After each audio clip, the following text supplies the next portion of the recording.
விடிய பெரிய டாக்டர் வச்சுட்டு போனதோட என்ன சொன்ன சீசை பண்ணி எடுக்க சொல்லி சொல்லக்கூடிய இந்த விசேட குழந்தைகள் சிகிச்சை பிரிவு இருக்கக்கூடிய அந்த டாக்டர் இப்போ கரைச்சிட்டு போனார். அவர் கண்கலங்கி அழுதார். அரை மணி நேரத்துக்கு முதல் அந்த போட்ல இருந்து சிகிச்சை பெற்று வரக்கூடிய அந்த தாய் தான் அனுபவித்த துன்பத்தை, தான் அனுபவித்த வேதனைய தன்னை இந்த அவ்வளவு கத்தி கூக்குரலிட்டு தனக்கு சிகிச்சை வழங்குமாறு சொல்லியும் அசமந்த போக்காக கண்டுகொள்ளாமல் இருந்த அந்த வைத்தியசாலையில பணிபுரிந்தவர்கள் தொடர்பிலும் திடீர்னு பின்னேறம் வரைக்கும் அந்த வயிற்றுக்கு பெல்ட் போட்டு புள்ளையோட துடிப்பு எல்லாம் நல்லா இருக்கு, ஒரு பிரச்சனை இல்லை, நோமல் தானே, பிரச்சனை இல்லைன்னு சொன்னாங்க. வணக்கம் உறவுகளே, இன்றைக்கு நாங்கள் இந்த காணொலியில் என்ன பார்க்க போறோம்னு சொன்னா, இன்றைக்கும் ஒரு வைத்தியசாலை பிரச்சனை தொடர்பாக தான் இந்த காணொலி அமைய போகுது. வாங்கோ காணொலிக்குள்ள போகும்.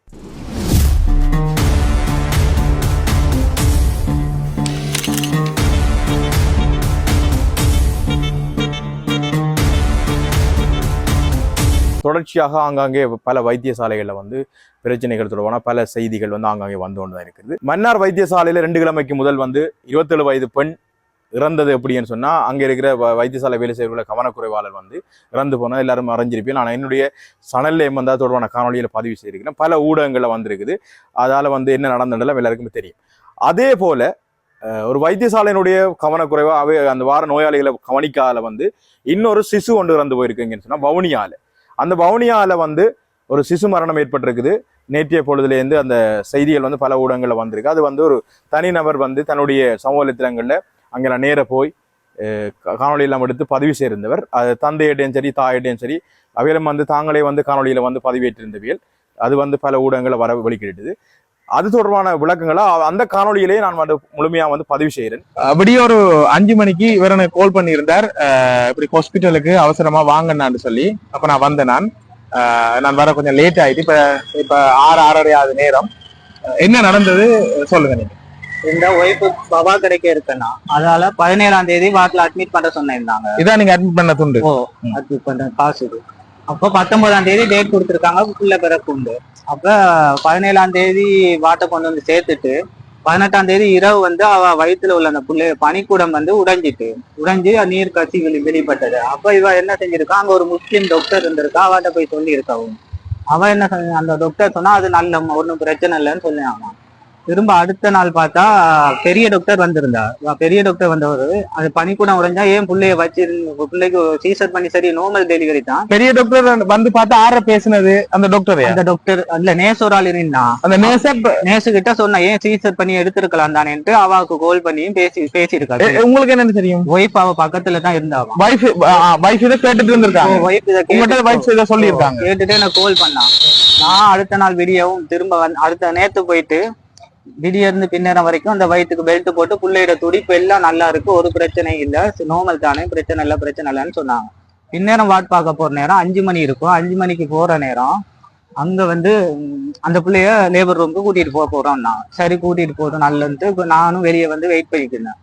திரும்ப 5 மணிக்கு போன புள்ள இன்னும் வரலையன்ட்டு, ஒருவேளை வெளியே வந்துடும், உள்ள விட மாட்டாங்கன்ட்டு பக்கத்துல அந்த பெட்டுக்கு பக்கத்துல உள்ள ஒரு அக்காட்ட போன் நம்பரை வாங்கிட்டு அவ வந்துட்டா ஒருக்கா கோல் மட்டும் அடிச்சிருங்கக்கான்னு சொல்லிட்டு வந்தேன். அவ கோல் அடிக்கவும், அப்ப நான் திரும்பி எடுத்து கேட்கவும் அவன் இன்னும் வரையலன்னு சொல்லிட்டான். அப்ப 7ஆம் பாட்டுல இருந்த அந்த ஏசி நான் திரும்ப 12 மணிக்கு இங்க வெளிக்கிட்டு வந்துட்டேன். அம்மாவையும் கூட்டிட்டு நான் பாக்காட்டியும் அம்மாவை வச்சு உள்ள பாக்கலாம் தானேன்ட்டு 12 மணிக்கு அம்மாவை கூட்டிட்டு இருந்த செக்யூரிட்டி ஐயாட்ட கேட்டு உள்ளுக்கு போய் கேட்க அவங்க சொன்னாங்க 7ஆம் பாட்டுல ஏசி வேலை செய்யலையா. அதான் சொன்னது, ஏசி வேலை செய்யல. அந்த நேசாக்கள் சொல்லியிருக்காங்க ஏசி வேலை செய்யல. அதால 5ஆம் பாட்டுக்கு மாத்திட்டேன்னு சொல்லிட்டாங்க. சரி அது பிரச்சனை இல்லைன்னா 5ஆம் பாட்டுக்கு போவோம். 5ஆம் பாட்டுல லேபர் ரூம்ல இருக்காங்க. அதால ஒன்றும் பிரச்சனை இல்லை, பிள்ளை இப்ப ஒரு 2-3 மணிச்சாரத்துல வந்துடும், இப்ப இரவு பார்க்க விட மாட்டாங்க, விடிய பாருங்க. அதுக்கப்புறம் 5 மணி போல, 5 மணி இல்ல 3 மணி 3:30 இருக்கும். அங்க 7ஆம் பாட்டுல உள்ள ஒரு நேஸ் எனக்கு கோல் எடுத்து சொன்னா, இப்படி புகவாணியோட ஹஸ்பண்டா நீங்க ஓன்னு சொன்னேன். அந்நேரத்துல அவ சொன்னா பிள்ளையும் பொடியும் நல்லா இருக்கு, பிள்ளையும் பொடியும் நல்லா இருக்காங்களான்னு கேட்க, ஓ நல்லா இருக்காங்க. அவவும் சொன்னான் ஒருக்கா நீங்களும் அவங்க அம்மாவையும் கூட்டிட்டு ஒருக்கா வாங்கன்னு சொல்லுவாங்க. நான் வெளிக்கிட்டு அம்மாவையும் எழுப்பலாதுன்ட்டு நான் வேகமா வந்துட்டு உள்ள இவங்கள்ட்ட கேட்டுட்டு உள்ள போக அங்க சொன்னாங்க அந்த பிள்ளைய போய் பார்க்க அழுகுது இருக்கு, பிள்ளைய காணல. அப்ப அங்க நேசட்ட போய் கேட்க அங்க ஐசியூ ரூம்ல வச்சிருக்காங்க. என்ன பிரச்சனைன்னு கேட்கவும் அப்பதான் சொல்றாங்க பிள்ளைக்கு ஹார்ட் ஏதோ வேலை செய்யலையாமா, மூச்சு விடுறது இல்லையாமட்டு ஐசியூல வச்சிருந்து இப்ப ஐசியூல தான் இருக்கான். போய் வீடியோவை பார்த்துட்டு வரேன். பார்த்துட்டு இந்த ஹார்ட் மட்டும் இப்படி மூச்சு விட்டு விட்டு வருது. மிஷின்ல தான் மூச்சும் போது ஹார்ட் மட்டும் துடிக்குதான். நீ எல்லாம் மிஷின்ல தான் செய்யுது அப்படின்னு சொல்லி. இப்ப நானும் இவரும் உள்ள போன நேரம் சில தகவல்களை கேட்ட போது அந்த தகவல் எங்களுக்கு வழங்கப்பட இல்லை, அது மறுக்கப்பட்டது. பெரிய டாக்டர்கிட்ட வேணா காய்ச்சி கொள்ளுங்கன்னு சொல்லி சொன்னபடியால நாங்க அவங்களோட மருத்துவ கடமைக்கு எந்தவித இடையூறையும் விளைவிக்காம நாங்க அந்த தகவலை அவங்க சொல்ல மறுத்த போதும் நாங்க அமைதியா வந்துட்டோம். இப்ப இந்த சகோதரன் சொல்லுகிற இந்த கருத்தின்படி பார்க்கக்குள்ள இங்க இருக்கக்கூடிய இந்த ஒரு கவனிப்பாரட்டு ஒரு அசட்டை ஒரு அசம்பந்த போக்கு தான் இன்றைக்கு அந்த சிசு மெஷின்ல இப்ப இயங்கி கொண்டிருக்குது. மெஷின்ல தான் அந்த சிசு இயங்கி கொண்டு மெஷின் மூலமாகத்தான் இந்த மெஷின் சப்போர்ட்ல தான் அந்த சிசு இப்ப இருக்கிறது. கடவுளேன்னு எந்த ஒரு அசம்பாவிதமும் நடக்கக்கூட எங்களுக்கு நம்பிக்கை இருக்கிறது. இந்த மாதிரியான பாருங்க எவ்வளவு ஒரு கவனம் குறைவால இன்னைக்கு இந்த கணவரும் இந்த தாயும் கண்கலங்கி போய் நிக்கிறாங்க. அப்ப அவங்க நீங்க சொன்னீங்க இந்த தண்ணீர் கூட முடக்கி அதை சொன்னப்புறம் அவங்க அதுக்குரிய எந்த கூட எந்த நடவடிக்கை ஒன்றும் செய்யலையா? நார்மல் டெலிவரின்னு சொல்லுவோம். வெளியே போய் அங்க ஒரு நேரத்துல நின்னா அவாட்டையும் கேட்டேன், அவா தான் நல்லா இருக்காவே, அது ஒன்றும் பிரச்சனை இல்லைன்னு சொல்லிட்டு போயிட்டேன்.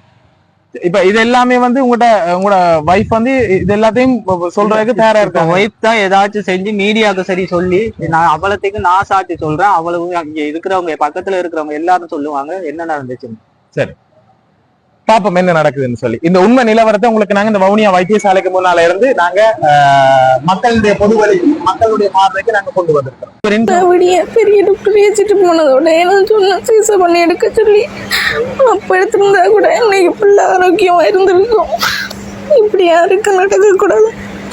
உங்களுக்கு தெரியும் இன்றைக்கு காலம வவுனியா ஹாஸ்பிட்டல்ல இடம்பெற்ற நிலவரம் தொடர்பாக அந்த சிசு இப்ப என்ன நடந்திருக்குது என்பதே பெற்றோர்களுக்கு தெரியப்படுத்தாத ஒரு நிலைமை இருக்குது.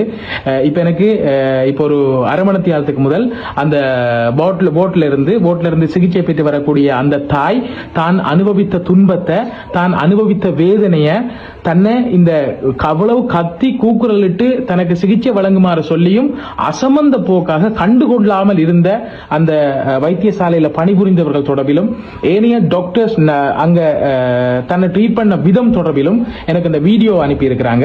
அந்த வீடியோவை நான் இப்பொழுது பொது வழியில மக்கள் பார்வைக்காக இதோ தருகிறோம்.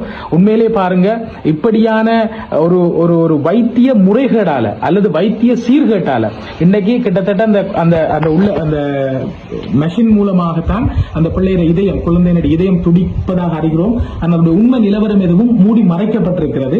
எனவே முழு விவரங்களை நாங்கள் எடுப்போம். இப்ப வைத்தியசாலையில இருந்து கொண்டு அந்த சகோதரி எனக்கு என்னுடைய வாட்ஸ்அப்புக்கு அனுப்பி இருக்கக்கூடிய அந்த வீடியோவை இப்ப நான் மக்களுக்காக அந்த சகோதரி சொல்லக்கூடிய அந்த சொல்லனா துயரத்தை, அந்த கஷ்டத்தை பாருங்க. 19ஆம் தேதி தான் டெலிவரி டேட். நம்ம 2 நாளைக்கு முன்னாடி அட்மிட் ஆக சொன்னாங்க. 17ஆம் தேதி வந்துட்டோம். 17ஆம் தேதி தான் பிள்ளையும் எழுதிட்டு அட்மிட் ஆக சொல்லியிருக்கோம். நாங்கள் நேரத்துக்கே வந்துட்டோம். அது நார்மலான செக்கப் எல்லாம் நடந்தது. அப்பையும் நல்லா தான் இருந்தேன்.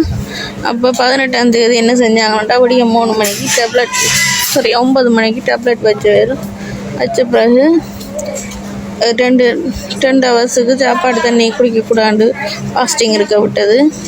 பிறகு 11 மணிக்கு அந்த முடிய பெல்ட் போட்டு அதுக்கு பிறகு தான் சாப்பாடு தண்ணியெல்லாம் சாப்பிட விட்டுவேன். பிறகு கொஞ்சம் லைட்டாக நாரி குத்த வலிக்கிட்டு இரவு 8:30க்கெல்லாம் நாரி கடுமையாக குத்த வலிக்கிட்டது. அப்போ நான் கூப்பிட்டதில் மிஸ் எனக்கு நாரி குத்துன்னு சொல்ல அதுலேருந்து நேசரால் ஓடி போய் இந்த வலிக்கு டேப்லெட் தந்தவா அதை போட ஓகேவா இருந்தது. அதை போட உடனே வலி குறைஞ்சிது. அதுவும் கரணியத்துக்கு பிறகு தான் எனக்கு கிடச்சிது. பிறகு 12:30க்கு அந்த டேப்லெட் போட கொஞ்சம் தூக்கம் போயிட்டு 12:30க்கு கிளம்புனா தண்ணி பனிக்கூடம் உடைஞ்சி தண்ணி அவ்வளோ கூடுதலாக போனது. கூப்பிட்டு சொல்ல வாஷ்ரூம் போயிட்டு வர சொன்னாங்க. வாஷ்ரூம் போயிட்டு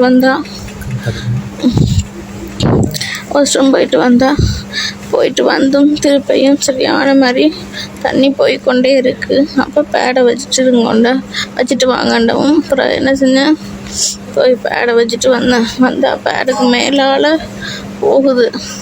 திருப்பி என்ன செஞ்சாங்க, டபுளாக வச்சுட்டு வர சொல்ல டபுளாக வச்சுட்டு வந்த பிறகு பட்டி போட்டுட்டு அதோட கொஞ்சம் கொஞ்சமாக எனக்கு தண்ணி போனது குறைஞ்ச மாதிரியே இருந்தது. பிறகு 4:30க்கு திருப்பி எழுப்பி விட்டு எல்லாரையும் குளிச்சுட்டு வர சொன்னாங்க பட்டி போடுறதுக்கு. சரின்ட்டு அப்பையும் தண்ணி போய் கொண்டு தான் இருந்தது லைட்டாக. என்ன குளிச்சுட்டு வந்து பேடும் வச்சு கொண்டு தான் வந்தேன். அப்புறம் தண்ணி வந்து குறைஞ்சிட்டு நல்லா கொஞ்சமாக தான் வந்தது. தண்ணி குறைஞ்சதோட அதுக்கு பிறகு கொஞ்சம் கொஞ்சமாக பிளட் வர வலிக்கிட்டு லைட்டாக சளி மாரி. அதை நான் சொன்னதுக்கு பிறகு திருப்பி என்ன செஞ்சுக்கிறேன்டா, திருப்பியும் பட்டி போட்டது. பட்டி போட்டுட்டு தான் விடிய 6 மணிக்கு செக்கப் பார்க்க வர நேரம் பார்த்து கொண்டு வந்துட்டு திருப்பி பட்டி போடுறதுக்கு என்ன லேபர் ரூமுக்கு அனுப்பினவையல். அங்கே அனுப்பி பார்க்குற நேரம் தான் பெரிய டாக்டருக்கு வந்து பார்த்துட்டு டெஸ்ட் பார்த்தவையல். பார்க்கத்தான் என்னோட இருந்த ஒரு ஆளுக்கு சரியான சரி, எனக்கு மட்டும்தான் அதில் பிரச்சனையாக இருந்தது. வாசல் திறக்கலன்ட்டு பிறகு அங்கே வந்து டாக்டர் பார்த்துட்டு தான் எல்லாருக்கும் பார்த்துட்டு எனக்கு சொன்னார், வாசல் திறக்கவே இல்லை, இரவு தண்ணி போனால் நீங்கள் இரவு என்ன செஞ்சு நீங்கள் பார்த்துருக்கலாம் தானே. சிங்களத்தில் நேரம் அதில் இருந்த ஆக்களுக்கெல்லாம் ஏசி போட்டு போனவர். பிறகு அதுக்கு பிறகு என்ன லேபர் ரூமில் வச்சுருந்தா பிரச்சனைண்டு டாக்டர் பேர்லாம் எனக்கு தெரியும். இதுக்கு அடிக்கடி இப்படி விசிட் பண்ண வரவர். அப்போ அவர் வந்து பேசிட்டு போனதுக்கு பிறகு லேபர் ரூம்லேருந்து வழியை திருப்பி எடுத்துட்டு தான் திருப்பி ஒரு பட்டி எல்லாம் போட்டு பார்த்துட்டு நானும் திருப்ப எல்லாம் மாற்றிட்டு வந்த பிறகு 9 மணிக்கு திருப்ப எனக்கு குளிசை வச்சுச்சுன்னா திருப்ப அடுத்த குத்து வர்றதுக்காக பார்த்துட்டு அடுத்த குத்து வர்றதுக்காக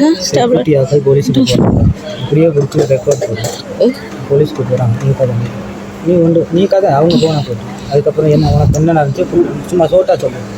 அப்போ அதுக்கு பிறகு எனக்கு திருப்ப வழி வந்தது. 11 மணி வரைக்கும் சாப்பாடு தண்ணி இல்லை. காலமாக சொன்னாங்க சில வேலை ஆப்ரேட் பண்ணுறதா இருந்தால் சீசர் பண்ணுறதா இருந்தால் சாப்பாடு தண்ணி குடிக்கக்கூடாதான்னு நான் குடிக்கவே இல்லை. 6:30க்கு பிறகு தண்ணி கூட குடிக்காமல் தான் இருந்தேன்.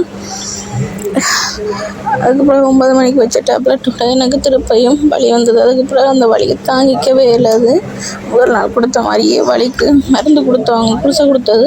அந்த குளிசை கொடுத்தும் எனக்கு கேட்கவே இல்லை, அவ்வளோ வலி தாங்கலாம் இருந்தது. பிறகு பார்த்துட்டு பட்டியை மட்டும் அடிக்கடி பட்டி போட்டுக்கொண்டே இருந்தாங்க. திருப்பி மதியம் அப்படித்தான் சாப்பிட கிடைக்கல. அப்புறம் 1 மணி போல் பட்டி போட்டு வழி அனுப்புனதும் இப்போ நான் சாப்பிட்டு வந்து கொஞ்சம் இருந்தேன். இருக்க இல்லை பெட்டில் 5 நிமிஷத்துக்கு ஒருக்கா எனக்கு குத்த வலிக்கணும். நான் சொல்லிக்கொண்டே தான் இருந்தேன் 5 நிமிஷத்துக்கு ஒருக்கா குத்துது இல்லைண்டு. அப்புறம் 5 மணிக்கு என்ன செஞ்சாங்களேண்டா, 7ஆம் வார்டில் உள்ள லேபர் ரூம் கூட்டிகிட்டு போயிடலாம், அங்கே ஏதோ பிரச்சனைன்னு சொல்லி அங்கே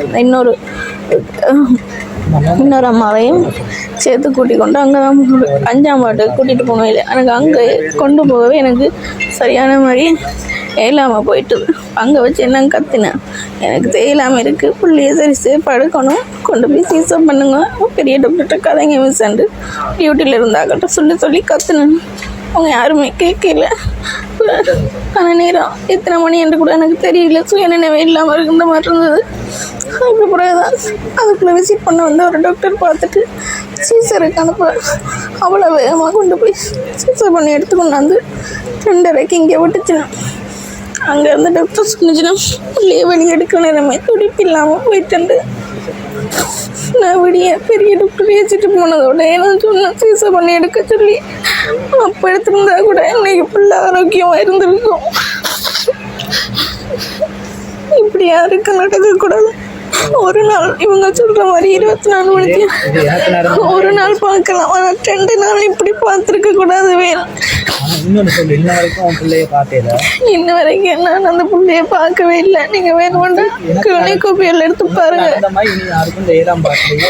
எனக்கும் பிள்ளைக்கு எந்த வருத்தமும் இல்லாம ஆரோக்கியமா தான் வந்து சேர்ந்தோம். சரியான டேட்டுக்கு தான் குத்தம் வந்தது. இவங்க கேர்லெஸ்ஸா விட்டுட்டாங்க. இனிமே இந்த மாதிரி யாருக்கு நடக்கவும் கூடாது. சேர்ந்தோம். நாங்க இப்ப இந்த வவுனியா ஹாஸ்பிட்டல் நிற்கிறோம். இந்த விஷேட குழந்தைகள் உங்களுக்கு தெரியும், காலமா 5 மணியிலிருந்து கிட்டத்தட்ட 4 நாளா இவருக்கு நித்திரையும் இல்லை, ஒன்றும் இல்லை இந்த சகோதரனுக்கு. அப்ப இன்றைக்கு 5 மணிக்கு தான் எங்களுக்கு தொடர்பு. நாங்கள் வந்து இப்போ வரைக்கும் ஏண்ட வகையான முயற்சி எடுத்தோம். நாங்கள் பிள்ளை சொல்லக்கூடிய வந்து இந்த விஷேட குழந்தைகள் சிகிச்சை பிரிவு இருக்கக்கூடிய அந்த டாக்டர் இப்போ வந்து கரைச்சிட்டு போனார். அவர் கண்கலங்கி அழுதார். அவரை பேரை கூட நாங்க கேட்கல. என்ன தம்பி, அவரை பேரை கூட கேட்கல. ஒரு இந்த உயிர்களை கொலை செய்யற மருத்துவர்களுக்கு மத்தியில அந்த உயிர்களை காப்பாற்ற துடிச்ச ஒரு டாக்டரையும் நான் இங்க கண்டனான். அதனால எனக்கு மன கஷ்டமா இருக்கு. அவர பேரை நான் கேட்கல. அவர் சொன்னவர் இன்றைக்கு அதாவது தங்கள்கிட்ட வந்து தான் இங்க வந்ததுக்கு பிறகு இப்படி பறிகொடுத்ததை விட அவர் சொன்ன விஷயம் உயிர் போன அதாவது ஹார்ட் பீட் எல்லாம் நின்ற பிறகுதான் அந்த பிள்ளைய வந்து இவர்கிட்ட பாரம் கொடுத்திருக்கிறாங்க. அதாவது இறந்து போன ஒரு குழந்தைய பாரம் கொடுத்திருக்காங்க காப்பாத்த சொல்லி. அவர் எல்லா உண்மையும் சொன்னவர். அவர்கிட்ட எல்லா உண்மையும் கேட்ட நாங்க அவரை நான் பார்த்துறேன். உண்மையா இவர கண்ணுக்கு முன்னால் அழுதவர். என்ன அந்த டாக்டர் அழுதுட்டு போனவர். அப்படியான நல்ல வைத்தியர்களுக்கு மத்தியில இப்படி நாசமா போன வைத்தியர்களும் இருக்கிறாங்க. இந்த 7ஆம் போட்டு இந்த 7ஆம் போட்டுல இருந்து சரியான நேரத்துக்கு இந்த தங்கச்சிக்கு ட்ரீட்மெண்ட் கொடுத்திருந்தா இன்னைக்கு அந்த தங்கச்சியோட ஸ்டேட்மெண்ட் அவ்வளவு இதுக்கு முதல் வீடியோல நீங்க பாத்திருப்பீங்க. அவங்களுக்கு இந்த ட்ரீட்மெண்ட் சரியா செஞ்சிருந்தா இன்னைக்கு இந்த பிள்ளையை காப்பாத்திருக்கலாம். இவ ஒரு மருத்துவ கொலை மன்னார்ல இடம்பெற்ற மாதிரி இன்றைக்கு வவுனியால இடம்பெற்றிருக்கக்கூடிய மருத்துவ கொலை இது. எனக்கு நீதான் சொல்றேன்டா, சொல்லு தம்பி.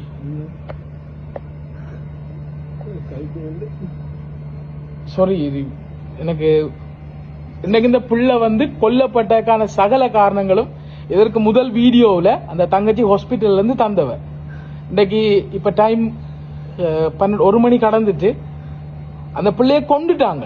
அந்த கொலை செய்யப்பட்டதுக்கான காரணம் இதற்கு முதல் வீடியோவில் இருக்குது. இந்த வவுனியா வைத்தியசாலை 7ஆம் போர்ட் இந்த பிள்ளைய கொண்டுட்டாங்க. இதான் உண்மை. நாங்க இப்ப வவுனியா போலீஸ் நிலையத்தில் இருக்கிறோம். இவர் தான் அந்த இறந்த குழந்தையினுடைய தந்தை. உங்களுக்கு நல்லா தெரியும் எல்லாருக்கும். இப்ப போலீஸ்ல என்ட்ரி போட்டிருக்கோம். என்ன போலீஸ்ல நாங்க என்ட்ரி போட்டு அடுத்த கட்டம் ஜட்ஜுக்கு முன்னிலைப்படுத்துவதற்காக ஜட்ஜிட்ட இந்த விஷயத்தை கொண்டு போறதுக்காக போலீசார் நடவடிக்கை எடுத்து கொண்டிருக்கிறாங்க. அடுத்த கட்டமா ஜட்ஜ் வந்து பிள்ளைய பார்த்துட்டு அடுத்த கட்ட சட்ட நடவடிக்கைகளை மேற்கொண்டு நாங்க முன்னெடுக்க இருக்கிறோம். உண்மையா இதுல நாங்க சொல்லக்கூடிய ஒரு விஷயம், ஜட்ஜிர ஆர்டருக்கு பிறகு ஜேஎம்ஓ தான் இந்த மருத்துவ கூட்டு அறிக்கை, உடற்கூட்டு அறிக்கை, இன்வெஸ்டிகேஷன் அந்த ரிப்போர்ட்டை கோர்ட்ஸுக்கு கொடுக்க வேணும். இதுல நாங்க வினயமாக இங்க கையெழுத்து கும்பிட்டு நாங்க கேட்டுக்கொள்ற ஒரு விஷயம், இந்த ஜேஎம்ஓ ஒரு உண்மையிலே தவறு இழைக்கப்பட்டிருக்கிறது. இவங்க முன்வைக்கிற குற்றச்சாட்டு, இவங்க மனைவிக்கு வந்து அந்த ஓட்டர் பேங்க் இந்த பன்னீர் கூடம் உடைத்து 48 மணித்தியாலத்துக்கு மேலாக சிசேரியன் செய்ய சொல்லி கேட்ட போதும் என்ன சிசேரியன் செய்யப்பட இல்ல. இப்படி இல்ல நிறைய பிள்ளைகள் இருக்குது. அந்த பிள்ளைகள் எல்லாம் பட்டியல்படுத்தப்பட்டிருக்குது போலீஸ்லயும். ஆகவே நாங்க வினயமா கேட்டுக்கொள்றோம், இந்த இன்வெஸ்டிகேஷன் செய்யக்கூடிய ஜேஎம்ஓ சட்ட வைத்திய அதிகாரி, நீங்களும் ஒரு டாக்டர், இந்த தவறு இழைத்திருக்கக்கூடியவர்களும் வைத்தியத்துறை சார்ந்தவர்கள். ஆகவே அவங்களை காப்பாற்றும்படியாக நீங்க நடந்து கொள்ளாங்க. இந்த பாதிக்கப்பட்ட இந்த தந்தையினுடைய அந்த தாயோட ஆசிரியர், இந்த தாயினுடைய இவங்கள நிலைமையை கருத்துல கொண்டு இவங்களுக்கு நீதி கிடைக்கும்படியாக ஒரு சுயாதீனமான ஒரு நீதி நேர்மையான அந்த இன்வெஸ்டிகேஷன் அது இருக்க வேண்டும் என்பதை இந்த இடத்துல நாங்க வினயமாக கேட்கிறோம். நீதிமன்றம் வரைக்கும் போயிட்டோம். அதுக்குரிய நடவடிக்கைகள் எல்லாமே இப்ப நடைபெற்றுக் கொண்டிருக்கிறது. ஜட்ஜ் இன்னும் கொஞ்ச நேரத்துல போய் இறந்த அந்த சிசுவை பார்க்க போறாங்க. இதுல நான் நன்றி சொல்றேன். இன்னைக்கு வவுனியாவில் இருக்கக்கூடிய சகல ஊடகங்களும் இன்னைக்கு போலீஸ் ஸ்டேஷனுக்கு முன்னால வந்து இன்றைய தினம் இவரை இப்ப கொஞ்சத்துக்கு மேல் வந்து இவர விடயங்கள் எல்லாருமே எடுத்து சகல ஊடகங்களிலும் இதை கொண்டு செல்ல அவங்க நடவடிக்கை எடுத்திருக்கிறாங்க. வவுனியா மாவட்டத்தில் உள்ள அனைத்து ஊடகவியலாளர்களுக்கும் இந்த வேளையில நன்றியை சொல்லுகிறோம். அதே போல இன்று மாலை வைத்தியசாலைக்கு முன்பாக நாங்க ஒரு கவன ஈர்ப்பை முன்னெடுப்பதற்கான நடவடிக்கைகளையும் மேற்கொள்கிறோம். இதை சுற்றி இருக்கக்கூடியவர்கள், நீதி வேண்டும் என்று கேட்கக்கூடியவர்கள், குரல் கொடுக்கக்கூடியவர்கள் வவுனியா வைத்தியசாலைக்கு முன்பாக மாலை முடிந்தா வாங்குன்றதை வினயமா நாங்க கேட்டுக்கொள்கிறோம். இல்ல எந்த அரசியல், எந்த கட்சி, எல்லாத்துக்கும் அப்பால அரசியலை விடுங்க, கட்சியை விடுங்க, எல்லாத்தையும் விடுங்க, ஒரு நீதிக்காக நேர்மைக்காக குரல் கொடுக்கக்கூடிய ஒரு நல்ல இளம் சமுதாயமாக இந்த மாலை வவுனியா ஆஸ்பத்திரி கிட்ட நாங்க ஒரு 3-4 மணி போல அதை நாங்க செய்ய முன்னெடுக்கிறோம். உங்களை எல்லோரையும் அன்போடு வாங்க ஒரு நீதிக்கான குரலாக அமைதி வழியில, எந்த ஒரு இடையூறும் இல்லாம அமைதி வழியில எங்களோட கவன ஈர்ப்பை நாங்க செய்ய இருக்கிறோம். பார்க்கலாம் என்ன நடக்குது. நாங்க சட்ட ரீதியாக இதை கொண்டு செல்கிறோம் இந்த பிரச்சனையை. இங்க வந்திருக்கக்கூடிய ஒவ்வொரு உறவுகளுக்கும் இந்த பாதிக்கப்பட்ட இந்த குடும்பத்தின் சார்பாக நன்றியை நாங்க சொல்றோம். உண்மையிலே இவர் ஒரு துணிஞ்சு இன்னைக்கு வந்திருக்கிறார். இன்னைக்கு தனக்கு நடந்த அநீதி இந்த வவுனியா மாவட்டத்துல, இந்த வட மாகாணத்தில், இந்த இலங்கையில யாருக்குமே நடக்கக்கூடாதுன்னு சொல்லி இன்னைக்கு இந்த சகோதரன் துணிந்து வந்திருக்கிறார். நிறைய இவர் துன்பங்களை அனுபவிச்சதை காலமா நாங்க ஊடகங்கள் வாயிலாக இவர் தெரியப்படுத்தி இருந்தார். உண்மையிலே இங்க வந்து நிறைய புள்ள நடைபெற்று இருக்கிறது. இன்னைக்கு ஜட்ஜ் வந்து அந்த சிசுவை பார்த்துட்டு பல இவரிடமும் இவருடைய வாக்குமூலங்களையும் பெற்று இவருடைய கருத்துக்களையும் பெற்று சென்றிருக்கிறாங்க. ஆகவே நாங்க இங்க வலியுறுத்துற ஒரே ஒரு விஷயம், எங்களுடைய ஜட்ஜமாட்டையும் சரி, அதே போல இந்த நாட்டில் இருக்கக்கூடிய சுகாதார அமைச்சர்கிட்ட இந்த இடத்துல நாங்க வினயமாக கேட்டுக்கொள்கிறோம், இந்த ஒரு உயிரை இனிமேல் இந்த ஒரு எந்த ஒரு இப்படியான அசம்பாவிதம் நடக்கக்கூடாதுன்னு சொல்லி நாங்க அந்த அதுக்காக தான் நாங்க கொண்டு கூடி இருக்கிறோம். கௌரவ அமைச்சர் ரமேஷ் பத்ரன் அவர்கள்ட்ட இந்த இடத்துல நாங்க முன்வைக்கிற கோரிக்கை, இந்த இன்டர்னல் இன்வெஸ்டிகேஷன்ல, இந்த உள்ளக விசாரணையில, இந்த வவுனியா வைத்தியசாலை முன்னெடுக்கிற உள்ளக விசாரணையில எங்களுக்கு நம்பிக்கை இல்லை. ஆகவே உங்களுடைய தலைமையில சுகாதார அமைச்சருடைய சிபார்சில சுகாதார அமைச்சருடைய பரிந்துரையில அங்கிருந்து ஒரு குழு ஒன்று விசேட குழு ஒன்று நியமிக்கப்பட்டு அந்த குழு இங்க வந்து ஒரு நீதியான விசாரணையை மேற்கொள்ள வேண்டும். அதே போல இங்க இருக்கிற ஜெயமோமார் எடுக்கிற மரண விசாரணைகள்லையும் வந்து எங்களுக்கு நம்பிக்கை இல்லை. ஆகவே எங்களுக்கு கொழும்புல இருந்து ஒரு சிறப்பு குழு இங்க வந்து இந்த நிலவரங்களை பார்க்க வேண்டும். குறிப்பாக இந்த இடத்துல நான் ஒன்று சொல்றேன், நேற்று இந்த குழந்தை இறந்ததாக 11:30 கோல் வந்து எங்களை வந்து பார்க்க சொல்லி சொன்னவங்க. ஆனால் நாங்கள் பார்த்துட்டு போன பிறகு நான் இந்த இடத்துல சொல்லலாம தெரியல, நான் சொல்றேன், எங்களை இந்த வவுனியா மாவட்டத்தினுடைய ஊடகவியலாளர்கள் கால் பண்ணி கேட்ட நேரம் 8 மணிக்கு அவங்க கால் பண்ண நேரமும் இன்னும் வைத்திய சிகிச்சை நடைபெற்றுக் கொண்டிருக்குன்னு சொல்லி இங்க இருக்கக்கூடிய இந்த டிரெக்டர் அப்ப இந்த டிரெக்டருக்கு என்ன நடக்குன்னே தெரியல. இந்த ஹாஸ்பிட்டல்ல 11 மணிக்கு பிள்ளை இறந்த பிள்ளையை நாங்க போய் பார்க்கிறோம், 8 மணிக்கு சொல்றாரு இங்க வந்து ட்ரீட்மெண்ட் நடந்துட்டு இருக்கான், பிள்ளைக்கு வைத்தியம் செய்து கொண்டிருக்கார்களாம். அப்ப இவங்க இதெல்லாம் சொல்ற முழுக்க போய் தானே. இவருடைய அத்தனை கருத்துக்களும் முன்னுக்கு பின் முரணாக இருக்கிறது. அந்த தாய், இவருடைய மனைவி, அவங்களோட அந்த பன்னீர் குடம் உடைத்து அவர்கள் கெஞ்சி இருக்கிறாங்க, என்ன சிசேரியனுக்கு நான் போறேன் ஏதாவது செய்யுங்கன்னு சொல்லி. கிட்டத்தட்ட 32 மணித்தியாலங்களாக சிசேரியன் செய்யப்பட இல்லை. அவங்க போன் பார்த்துட்டு இருந்திருக்கிறாங்க, அங்க இருந்தவங்க அசட்டீனமா இருந்திருக்கிறாங்க. ஆகவே இது முழுக்க மருத்துவ கவனையினத்தால் வந்திருக்கக்கூடிய ஒரு மரணம் என்று சொல்வதை விட இது ஒரு கொலை, இது ஒரு மருத்துவ கொலை. மன்னார்ல சிந்து இறந்த தாய் இறந்தது, வவுனியாவில் புள்ள இறந்திருக்கு, வேறொரு வித்தியாசம் இல்லை, விஷயம் எல்லாம் ஒன்றுதான். அங்க தாயை கொண்டவங்க இன்றைக்கு இங்க பிள்ளையை கொண்டிருக்கிறாங்க, எல்லாமே எங்கட உறவுகள் தான். ஆகவே இந்த மருத்துவ கொலை வந்து நிறுத்தப்படணும், இதற்கு நீதியான நியாயமான தீர்வு வேணும். நாங்கள் மீண்டும் வலியுறுத்துறது, எங்களுடைய சுகாதார அமைச்சர் ரமேஷ் பத்ரன் அமைச்சர் அவர்களிடம் உங்களுடைய தலைமையில் விசேடமான குழு ஒன்று இங்கே விசாரணைக்காக வர வேண்டும். அதுவரைக்கும் நாங்கள் இந்த இறந்த சிசுவினுடைய அந்த சடலத்தை நாங்கள் பாரம் எடுக்க மாட்டோம். எங்களுக்கு சரியான இன்வெஸ்டிகேஷன் நடக்கும் வரைக்கும் நாங்கள் இந்த சிசுவை நாங்கள் பாரம் எடுக்க மாட்டோம். ஓகே உறவுகளே, இந்த காணொலியில பார்க்க உங்களுக்கு விளங்கியிருக்கும். அந்த வைத்தியசாலை என்ன நடந்திருக்கு, என்ன நிலப்பாட்டில் இருக்குது, அந்த சிசு மரணம் ஏன் ஏற்பட்டிருக்குன்னு உங்களுக்கு எல்லாருக்குமே விளங்கியிருக்கும். ஒரு அசம்பந்த போக்கு, ஒரு அசண்டையினம் காரணமாக தான் வந்து அந்த சிசு அநியாயமா வந்து மரணிச்சிருக்குது. மன்னார் வைத்தியசாலையில இப்படி தான் நடந்தது. 27 வயது பெண் இறந்தது. இப்படி பல ஆங்காங்கே வந்து நடந்து கொண்டு நாங்கள் செய்திகளை பார்க்கவே பயங்கரமா இருக்குது. இது தொடர்ச்சியா நடந்து கொண்டே இருக்குது. இதுக்கெல்லாம் வந்து எல்லாரும் அந்த ஊர் மக்கள் எல்லாரும் வந்து நீங்கள் எல்லாருமே கவனமா இருக்கணும். இப்போ வந்து இது காணொலியிலாக வெளியில வருகின்ற போதுதான் வந்து ஊடகங்கள்ல சமூக வலைத்தளங்கள்ல பரவுகின்ற போதுதான் வந்து வெளியில வருது. அதனால வந்து அந்த விசாரணைகளோ அல்ல அதுக்குரிய நடவடிக்கை எடுக்கப்படுது. இப்படி ஆங்காங்கே மறைமுகமாக நடந்து கொண்டுதான் இருக்கு. ஏன்னா சிலர் வந்து வெளியில சொல்ல மாட்டினோம். எல்லாரும் டேரக்டா போய் கேட்டாலும் நாங்கள் இப்படி போய் அப்படி நடந்ததுன்னு தான் சொல்லினோம். ஆங்காங்கே நாங்கள் இந்த கதை நீங்க வந்து நேரில் கதைச்சிங்கன்னா பலர் வந்து வைத்தியசாலைக்கு போன தங்களுடைய அனுபவங்கள், தாங்கள் பட்ட வலிகள், தாங்கள் பட்ட இன்னல்களை வந்து மறைமுகமாக சொல்லி கொண்டுதான் இருக்கிறோம். ஆனால் ஒரு சில மட்டும்தான் இப்படி செய்திகளாக வருகின்ற போதுதான் வந்து அங்கங்கே நடக்கிற பிரச்சனைகள் வந்து வெளிக்கொணரப்படுது. மன்னார் போன்று வவுனியாலயம் வந்து வவுனியா வைத்தியசாலையும் ஒரு அசண்டையின போக்கு, ஒரு கவனக்குறைவால வந்து ஒரு சிசு மரணிச்சிருக்குது. இதான் செய்தி. இதோட இந்த காணொலியை முடிச்சுக்கொள்றேன். இன்னொரு காணொலி உங்களை சந்திக்கும் வரை விடவர போறேன். நன்றி. உங்கள் வெல்வ சுலக்ஷ். பாய்.